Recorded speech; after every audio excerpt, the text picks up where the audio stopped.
Palais.com. L'ouragan Matthew fait un nombre incalculable de morts en Haïti, entre 473 morts et 75 disparus, bilan officiel, et jusqu'à 1000 pour certaines agences de presse étrangères. Aux États-Unis, l'ouragan fait 20 morts et 4 en République dominicaine.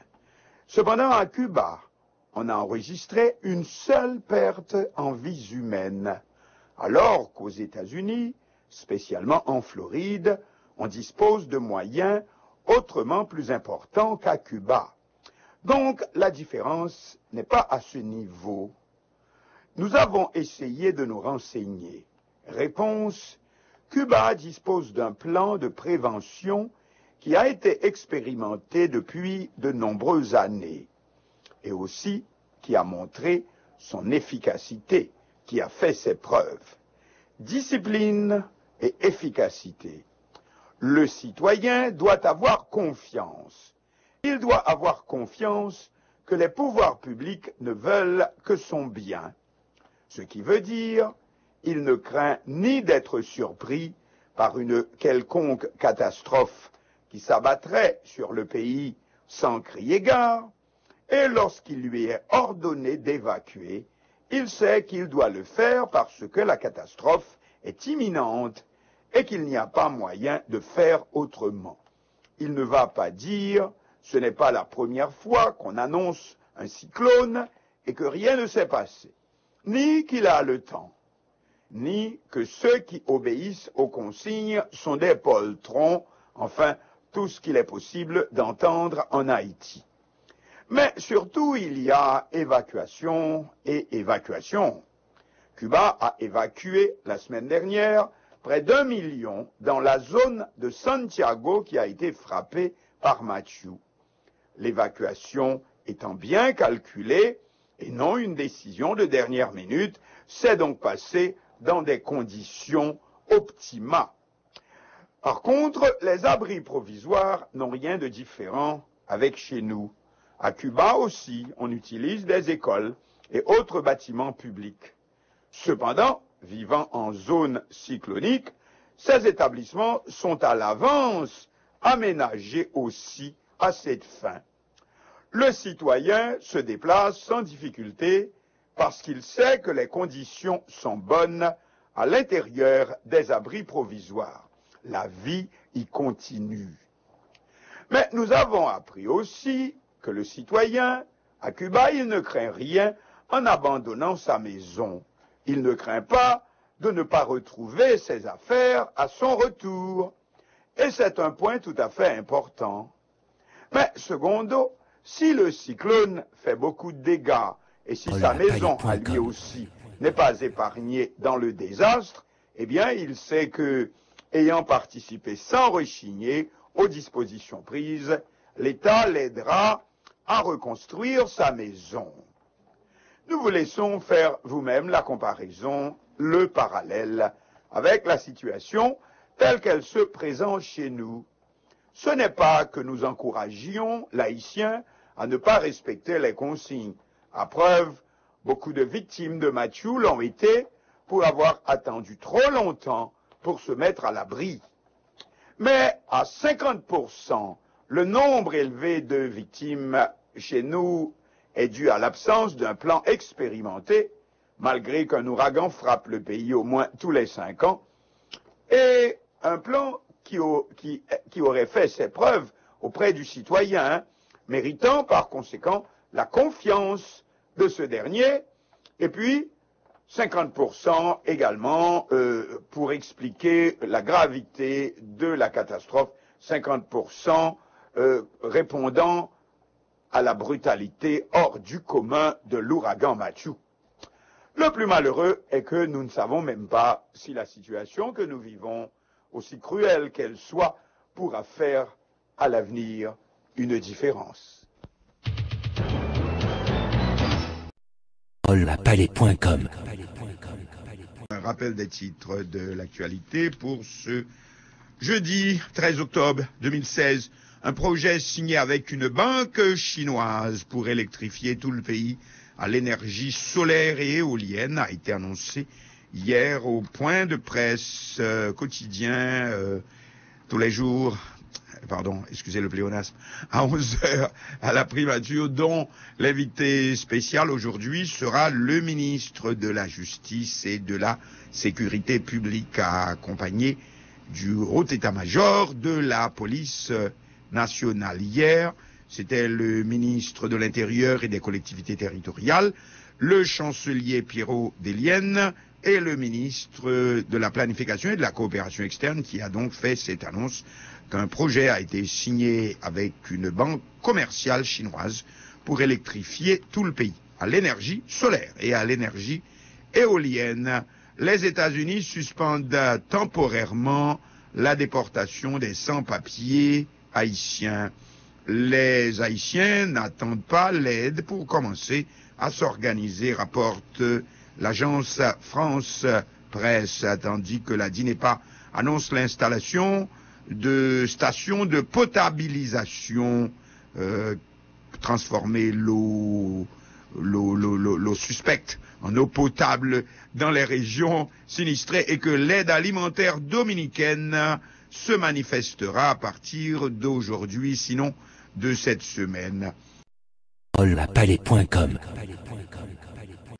Un mauvais souvenir de l'aide au lendemain du tremblement de terre de janvier 2010, au micro d'Elsie pour la chronique au quotidien. Bonjour Elsie. Bonjour. Ce matin, nous avons choisi cet article conjoint de ProPublica et NPR. NPR, c'est la National Public Radio.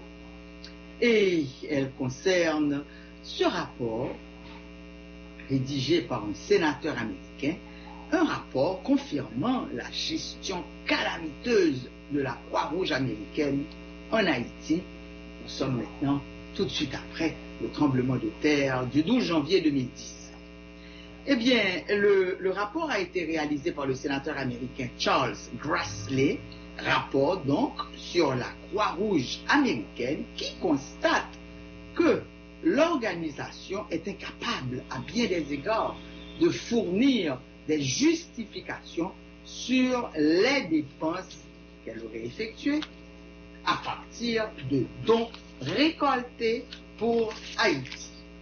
Une traduction de ce rapport paraît dans le Nouvelliste et on y lit notamment que le sénateur américain Charles Grassley a publié le jeudi 16 juin 2016 ce rapport. Le rapport a 300 pages et c'est un rapport sur la Croix-Rouge américaine qui soulève donc des questions sur l'honnêteté de la Croix-Rouge américaine. Le sénateur républicain de l'Iowa a lancé son enquête qui a duré 1 an à la suite des reportages de ProPublica et de NPR sur comment, par exemple, un projet ambitieux de la Croix-Rouge américaine visant à construire des logements définitifs pour les sinistrés a fini par construire 6 maisons permanentes. Et je pense que beaucoup d'entre vous ont dû voir ces petites cahutes qu'on appelle les maisons construites par la Croix-Rouge après le tremblement de terre. 6, pas une de plus. La Croix-Rouge américaine a collecté près d'un demi-milliard de dollars. Un demi-milliard, vous avez bien entendu, après la catastrophe du 12 janvier 2010. Plus que tout autre organisme à but non lucratif. Après le séisme en Haïti, la Croix-Rouge a dépensé des dizaines de millions de dollars de plus que ce qu'elle avait précédemment reconnu sur les dépenses internes. La Croix-Rouge a fait savoir au sénateur Grassley que cet argent avait été en grande partie consacré à la surveillance pour s'assurer que l'aide octroyée à Haïti a été utilisée correctement. Mais le bureau du sénateur Grassley a constaté que l'organisme de bienfaisance était capable de fournir une preuve financière que les activités de surveillance ont bel et bien eu lieu.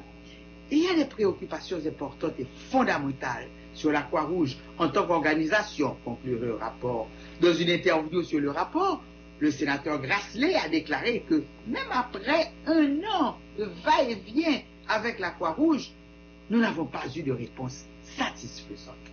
Les responsables de la Croix-Rouge, y compris Gail McGovern, qui est la directrice exécutive, ont à maintes reprises dit au public que l'organisation conservait 9% des dons pour couvrir la gestion et les coûts administratifs. Mais le sénateur Grassley a constaté un total de 25% de dons, soit environ 125 millions de dollars, ont été consacrés à la collecte de fonds et la gestion, un fonds d'urgence et une catégorie fourre-tout que la Croix-Rouge appelle vaguement les coûts du programme. En plus de ces 25%, la Croix-Rouge a transféré la majeure partie de l'argent collecté d'autres organismes sans but lucratif pour faire le travail sur le terrain. Donc, cet argent aurait été remis à ces autres organismes qui, eux, avaient la charge de faire le travail sur le terrain. Ces autres organismes, sans but lucratif, ont ensuite décidé de soustraire leurs propres frais généraux jusqu'à 11%. La chose la plus importante du rapport est une réticence d'aplanir avec les gens la destination exacte de l'argent, a déclaré Grassley lors de l'interview. Une des raisons pour lesquelles ils ne veulent pas répondre aux questions est que c'est très embarrassant, a ajouté Grassley. Dans un communiqué, la Croix-Rouge a déclaré qu'elle n'avait pas encore vu le rapport du sénateur, mais que l'organisme de bienfaisance et McGovern ont été transparents et l'argent des donateurs a été correctement dépensé. La déclaration indique que les coûts des projets sont tout à fait justifiables, étant donné la taille et la complexité du programme d'Haïti, l'ampleur de la destruction et les conditions difficiles et parfois dangereuses du travail en Haïti. En substance, le rapport établit que la Croix-Rouge n'a pas été en mesure de préciser comment des dizaines de millions de dollars ont été dépensés. Sur une page récemment ajoutée à son site web, la Croix-Rouge essaie de se défendre. Elle dit que les prétendus coûts du programme pour Haïti, environ 70 millions de dollars, ont été alloués pour surveiller l'utilisation des dons, informer les donateurs sur la façon dont leur argent a été dépensé, payer les membres du personnel qualifié pour qu'ils effectuent le travail, ensuite la location d'espaces, de bureaux sécurisés et s'assurer que les fonds sont mis à profit dans la mesure du possible. En réponse à l'enquête de Grassley, la Croix-Rouge, pour la première fois, a mis en ligne une liste de projets spécifiques en Haïti. Mais la comptabilité sur la liste, ainsi que d'autres documents fournis à Grassley, soulèvent plus de questions que de réponses. Les documents fournis par la Croix-Rouge à Grassley montrent que l'organisme de bienfaisance a parfois dépensé de grosses sommes d'argent de la gestion même, quand il s'agit tout simplement d'émettre un chèque à d'autres organisations qui faisaient des projets concrets. En 2010, la Croix-Rouge a donné, par exemple, 4,3 millions de dollars à son organisation sœur, la Fédération internationale de la Croix-Rouge, la FICR, pour les travaux de préparation aux catastrophes. En plus des 4,3 millions de dollars, d'après le budget de l'organisation fourni à Grassley, la Croix-Rouge américaine a elle-même dépensé 2 millions de dollars pour gérer l'octroi de l'argent à une autre organisation sœur. La FICR a alors déduit ses propres frais généraux et ses frais d'administration avant d'utiliser cet argent pour aider les Haïtiens. La Croix-Rouge a ajouté que la mise en œuvre d'un système de suivi par projet prendrait beaucoup de temps et serait un gaspillage de l'argent des donateurs qui pourrait être mieux dépensé pour la prestation de services. Donc, la Croix-Rouge dépouille sa propre unité d'éthique. La Croix-Rouge a environ 20 000 employés, mais son bureau d'éthique qui enquête sur les gaspillages, la fraude et les abus n'est composé que de 3 personnes. Cite le rapport de Grassley.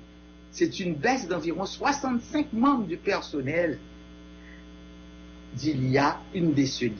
L'un des 3 employés restants, le coordonnateur de la conformité, ne fait que des appels téléphoniques au lieu de mener des enquêtes. Un autre, l'enquêteur en chef, habite à New York, hors du quartier général de la Croix-Rouge, qui se trouve à Washington. Les demandes formulées par le chef de l'unité, qu'il avoue, pour plus de personnes, ont été ignorées par l'avocat général David Metsa, selon le rapport. Le rapport maintenant conclut que le bureau des enquêtes de conformité et d'éthique a été tellement délesté de ressources qu'il était capable de remplir sa fonction primaire, savoir d'effectuer des enquêtes, d'assurer la conformité et de maintenir des normes éthiques. Donc, ce rapport a comme source le grand reportage fait par ProPublica et NPR. Mais ce qui est intéressant dans cette affaire, c'est que le quotidien, puisqu'il s'agit du Nouvelliste qui a procédé à la traduction du rapport, donc le Nouvelliste a demandé à ses lecteurs de réagir. Eh bien, il y a eu 22 commentaires. Et ce qui apparaît après la lecture de ces commentaires, c'est que les gens demandent « What's next ?» C'est-à-dire « Et alors, que va-t-il se passer ?» C'est beau d'avoir découvert le poteau rose, mais le baril volet, est-ce qu'on ne va pas l'obliger à restituer l'argent détourné? Il s'agit donc de la Croix-Rouge américaine et c'est la question qui est posée. La justice, disent ses lecteurs, doit maintenant agir pour emprisonner les coupables. Les détournements de fonds de gens en détresse, c'est pas beau ça, c'est dur. Et il faut qu'ils soient punis pour un tel comportement. Et puis, il paraît que la Croix-Rouge, de son côté, ne reste pas la bouche fermée. Elle aussi, elle fait déclaration sur déclaration. Et un lecteur juge nécessaire, ça c'est très important, de rappeler que Bill Clinton était le président de la CIRH et faisait des dépenses dans des activités qui n'avaient rien à voir à Haïti. On se rappelle que la CIRH était la Commission internationale pour la reconstruction en Haïti. Donc voilà le rapport et les commentaires sur le rapport. Mais tout le monde pose la question, nous y revenons encore, et après. En 2010, Haïti a été qualifiée de république des ONG. Tout un chacun a débarqué pour sauver le pays. Les travailleurs expérimentés des ONG ont tous dit qu'Haïti n'était pas une place pour les novices et les amateurs. Il fallait des gens qui aient vraiment de l'expérience là-dessus. Ceux qui crient à la magouille ne réalisent pas à quel point la plus grande part du gaspillage est due à l'incompétence. Et c'est pour ça que la Croix-Rouge américaine essaie de cacher toute cette merde sous le tapis. Mais un lecteur juge important de préciser que c'est la Croix-Rouge américaine qui a fait ce détournement de fonds qui ne peut être justifié sous aucun prétexte. Il juge nécessaire de faire la différence entre la Croix-Rouge américaine et les sociétés de la Croix-Rouge et la Fédération internationale des sociétés de la Croix-Rouge, c'est la FICR, qui, elle, a utilisé ses fonds à bon escient et elle a participé au suivi de toute cette affaire, suivi des abris de transition qui ont été construits par la fédération, par exemple la piste T-Shelter pour les personnes handicapées et beaucoup d'autres shelters familiaux qui ont été donnés aux victimes du 12 janvier dans le projet T-Shelter de la fédération. Pour accomplir tous ces travaux, bon nombre de personnes ont été employées par la fédération sur base de compétences. La majorité des camps d'hébergement ont été déplacés par la fédération et le suivi des familles déplacées a été fait, assuré du point de vue économique et du point de vue social. Il convient donc de remarquer que la CRA, la Croix-Rouge américaine, a donné à la Fédération internationale des Croix-Rouges 4,3 millions de dons collectés, dans lequel il a fait un prélèvement de 2 millions.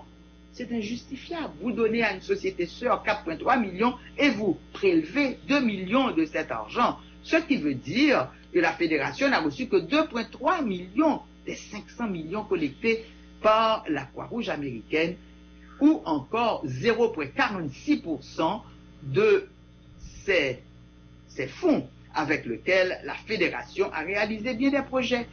Et voilà, et quelqu'un me soulignait hier que jusqu'à présent, on ne sait pas combien de personnes ont perdu la vie lors du séisme du 12 janvier 2010. On se contente de dire 250 000 morts. Palais.com